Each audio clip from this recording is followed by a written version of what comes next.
I'm coming in the truck with 3 points of contact. My seatbelt does no cuts or frays, and it's securely latched. So we're going to go ahead and get started. Okay, I'm going to begin my static test. I'm going to put my key in the on position. I'm going to check my air pressure, make sure I'm up to 120 pounds of pressure. I'm going to place the transmission in first gear. I'm going to come off the clutch. Ask how many people don't do that. I'm going to look in both my mirrors. They love that shit. Observation. I'm going to push in both my spring brakes. I'm going to step on the service brake. Once my needles settle, I won't lose more than 4 psi in 1 minute. So you sit here and you wait for 1 minute.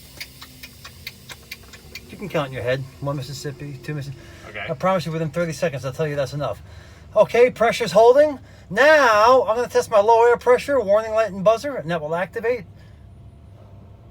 at 120. 60 psi. 60 psi, okay. Start fanning the brake. Yeah.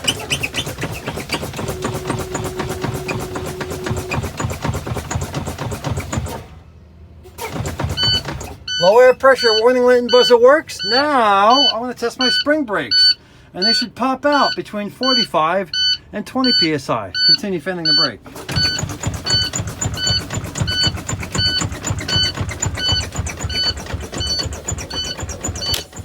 They both popped. If only one pops, just keep fanning the brake. Okay. The way you can tell if only one popped out and you're not sure because you have an untrained eye for the spring brake, maybe you do, maybe you don't, you can see the notch right here. Right, that's it. When you can see the notch, it's out. When the notch is in, you can't see it, it's still, your brakes haven't popped yet. Okay. So, oh, that one stayed in, a little bonus. So keep fanning the brake. Spring brakes work, static test complete.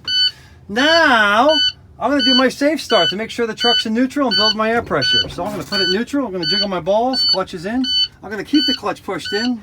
I'm going to start the truck up. Tell the examiner I'm slowly coming off the clutch.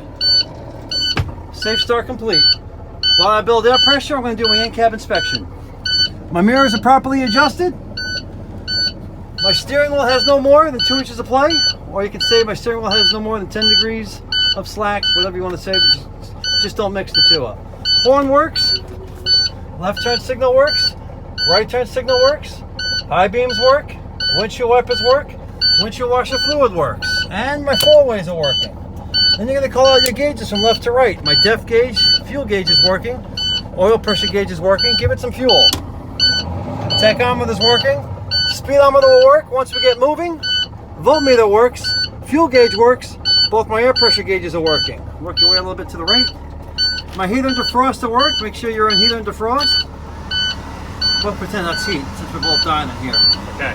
Make sure it's on heat and put your hand on the dashboard. So my heater and defroster both work. There's no air leaking around my spring brake. There's no binding on my stick shift or on my trolley bar. There's no debris on the floor, behind the pedals, or in the dashboard. Behind you, I got 3 red reflective triangles. Next to me, I have a fully charged and up-to-date fire extinguisher, and I got spare bulbs and fuses in the side door. That's my in-cab inspection. Now, we gotta wait to build air pressure to 120 pounds of pressure before you do anything else.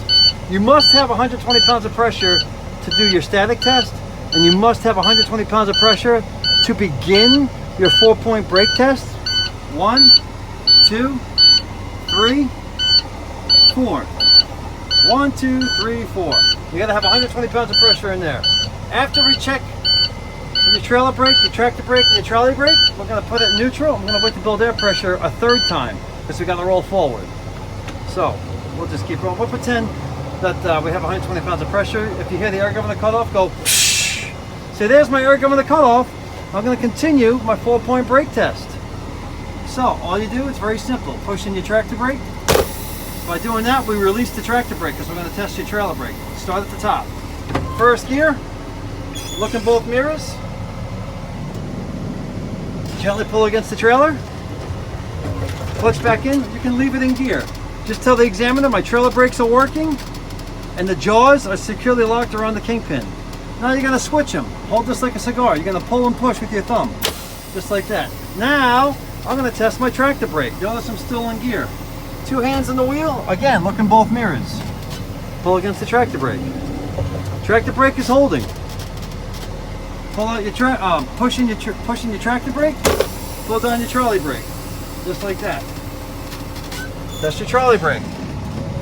Trolley brake is holding. Push the clutch back in, pull your brakes, release the trolley brake. Put it neutral. Pull off the clutch. You gotta build air pressure before you can continue the 4-point brake test. You can't move the truck under pressure. So tell the examiner, I have to wait to build pressure. I'm only at 90. So you can give it a little fuel if you like. And that'll help build your air pressure up a little faster. Wait for the air gun to cut off. Say, there's my air gun to cut off. I'm gonna continue my 4-point brake test. So, first gear, pushing both your spring brakes. Step on the service brake at the same time so you don't roll back. 2 hands on the wheel, look in both mirrors, roll forward about 10 feet, clutch in on the brakes. Tell the examiner, my speedometer works, my steering wheel didn't pull left or right, brakes are properly adjusted, my service brake works. Put it neutral, pull your brakes, 4-point brake test complete. You can pull your brakes first. Okay. And then tell them your steering wheel didn't pull left or right, brakes are properly adjusted, speedometer works, service brake works. And that's it. And we have enough time.